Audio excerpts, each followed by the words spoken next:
नमस्कार, स्वागत है आप सभी का डीडी न्यूज के इस विशेष सांकेतिक भाषा के बुलेटिन में। आपके साथ मैं हूं संध्या शर्मा और मेरे साथ हैं मेरे सहयोगी शरद मुदगल। आइए बुलेटिन की शुरुआत करते हैं हेडलाइंस के साथ। मॉनसून सत्र की रणनीति के लिए एनडीए सरकार की कवायद जारी। राजनाथ सिंह के निवास पर हुई वरिष्ठ मंत्रियों की बैठक। विपक्ष आज करेगा बैठक।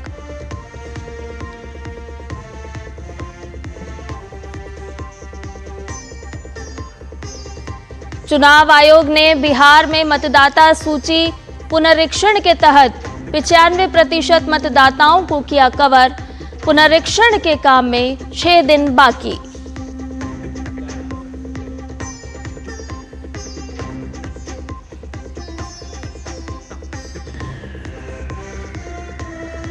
भारत ने यूरोपीय संघ के प्रतिबंधों को खारिज किया।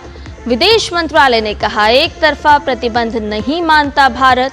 ऊर्जा व्यापार में दोहरे मानदंड नहीं मंजूर।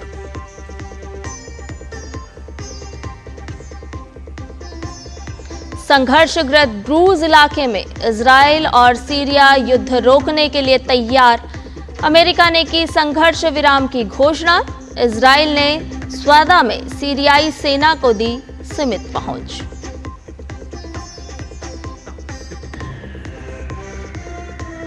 महिला क्रिकेट में भारत और इंग्लैंड के बीच दूसरा एक दिवसीय मैच आज। 3 मैच की सीरीज में 2-0 की बढ़त लेने के इरादे से उतरेगी टीम इंडिया।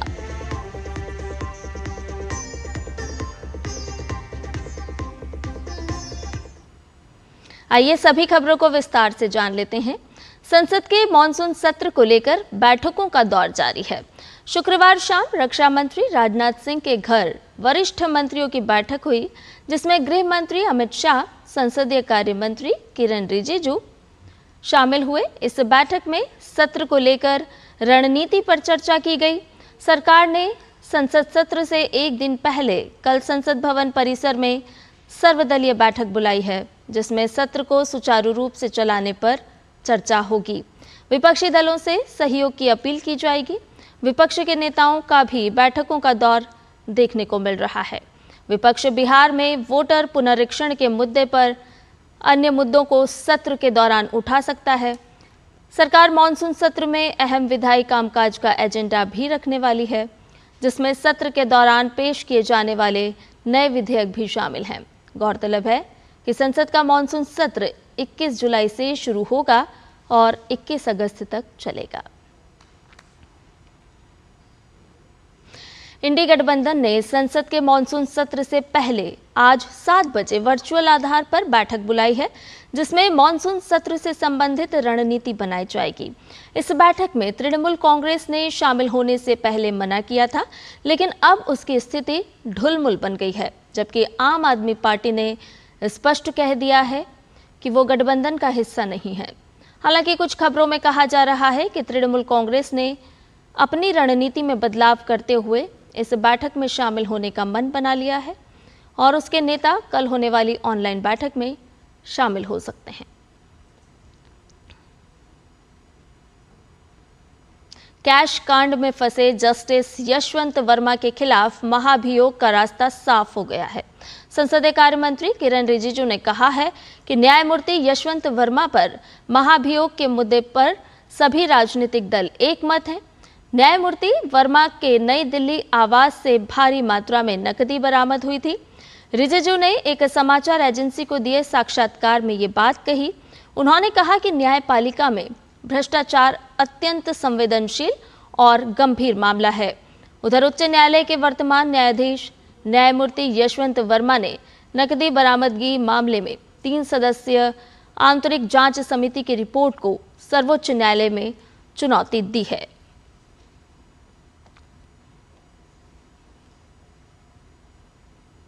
चुनाव आयोग ने बिहार के लगभग सभी मतदाताओं से सीधा संपर्क स्थापित कर लिया है।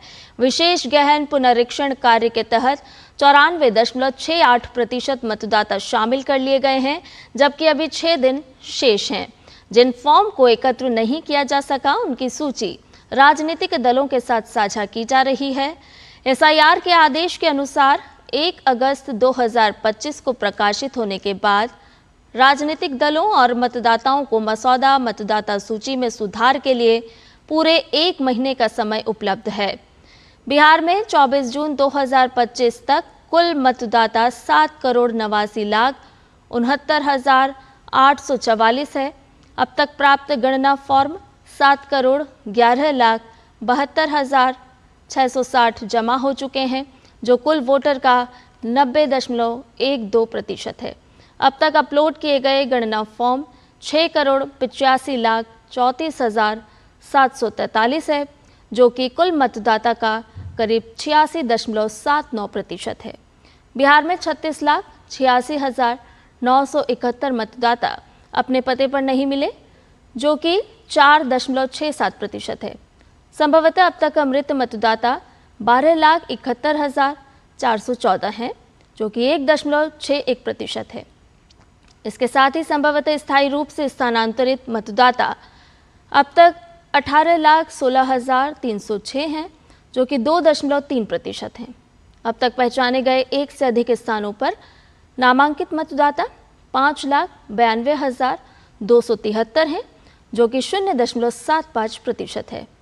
अब तक विशेष गहन पुनरीक्षण के कार्य के बाद 41,10,213 शेष गणना प्रपत्र प्राप्त होने हैं, यानी मात्र 5.2% मतदाता ही फॉर्म भरने के लिए शेष हैं, जबकि विशेष गहन पुनरीक्षण के तहत कुल 7,48,59,631 मतदाता शामिल कर लिए गए हैं, जो कि 24 जून 2025 को घोषित किए गए मतदाताओं का 94.68% है। भारत ने यूरोपीय संघ द्वारा लगाए गए प्रतिबंध को खारिज कर दिया है। भारत का कहना है कि ऊर्जा व्यापार के मामले में यूरोपीय संघ दोहरे मानदंड अपना रहा है। विदेश मंत्रालय प्रवक्ता रणधीर जायसवाल ने इस बारे में एक बयान जारी कर यूरोप को इस तरह के प्रतिबंध से बचने की सलाह दी है। विदेश मंत्रालय के प्रवक्ता रणधीर जायसवाल ने कहा कि हमने यूरोपीय संघ द्वारा घोषित नवीनतम प्रतिबंधों को संज्ञान में लिया है। भारत किसी भी एक तरफा प्रतिबंधों का समर्थन नहीं करता है। भारत एक जिम्मेदार देश है और अपने वैधानिक दायित्वों का पूरी तरह से पालन करता है। भारत सरकार ऊर्जा सुरक्षा को अत्यंत महत्वपूर्ण मानती है। यह हमारे नागरिकों की बुनियादी आवश्यकताओं से जुड़ा है। भारत का मानना है कि ऊर्जा व्यापार के मामलों में दोहरे मापदंड नहीं अपनाए जाने चाहिए। यूरोपीय यूनियन द्वारा रूस के खिलाफ लगाए गए नवीनतम प्रतिबंधों में रूसी क्रूड ऑयल की ट्रेडिंग में शामिल एक भारतीय रिफाइनरी को भी निशाना बनाया गया है, जिसमें रूस के रॉसनेफ्ट की हिस्सेदारी है। प्रतिबंधों के तहत इस रिफाइनरी पर आर्थिक प्रतिबंध, संपत्ति जब्ती और व्यापारिक सेवाओं की रोक जैसे उपाय लगाए गए हैं। राष्ट्रपति द्रौपदी मुर्मू ने शुक्रवार को राष्ट्रपति भवन सांस्कृतिक केंद्र में उड़िया फिल्म श्री जगन्नाथ का नवकलेवर देखी। राष्ट्रपति कार्यालय ने एक्स पर साझा एक पोस्ट में बताया कि ये धार्मिक और ऐतिहासिक फिल्म भगवान श्री जगन्नाथ की पवित्र नवकलेवर परंपरा की उत्पत्ति पर आधारित है। इस अवसर पर फिल्म के निर्देशक सौभाग्य लक्ष्मी जैन समेत पूरी टीम मौजूद रही। इजराइल और सीरिया के बीच जारी संघर्ष खत्म हो गया है। ये बड़ी कूटनीतिक सफलता अमेरिका की सक्रिय मध्यस्थता और तुर्की, जॉर्डन जैसे पड़ोसी देशों के समर्थन से संभव हो पाई है। अमेरिकी राजदूत टॉम बैरक ने एक्स पर इससे जुड़ी जानकारी दी कि दोनों देश अब युद्ध रोकने पर सहमत हो चुके हैं। बीते सप्ताह दक्षिणी सीरिया के स्वादा प्रांत में स्थानीय लड़ाके, सरकारी सुरक्षा बल और बेडुइन जनजातियों के बीच हुई हिंसा में सैकड़ों लोग मारे गए। इस बीच इजराइल ने स्वादा प्रांत में सीरिया की सेना की सीमित पहुंच को मंजूरी दी है। भारत और इंग्लैंड की महिला क्रिकेट टीम के बीच खेली जा रही वनडे सीरीज का दूसरा मैच आज लॉर्ड्स में खेला जाएगा। इससे पहले साउथहैम्पटन में खेले गए सीरीज के पहले वनडे में भारतीय टीम ने 4 विकेट से जीत दर्ज की थी। भारतीय टीम 3 मैच की सीरीज में 1-0 से आगे है और ये मैच जीतकर सीरीज अपने नाम कर सकती है।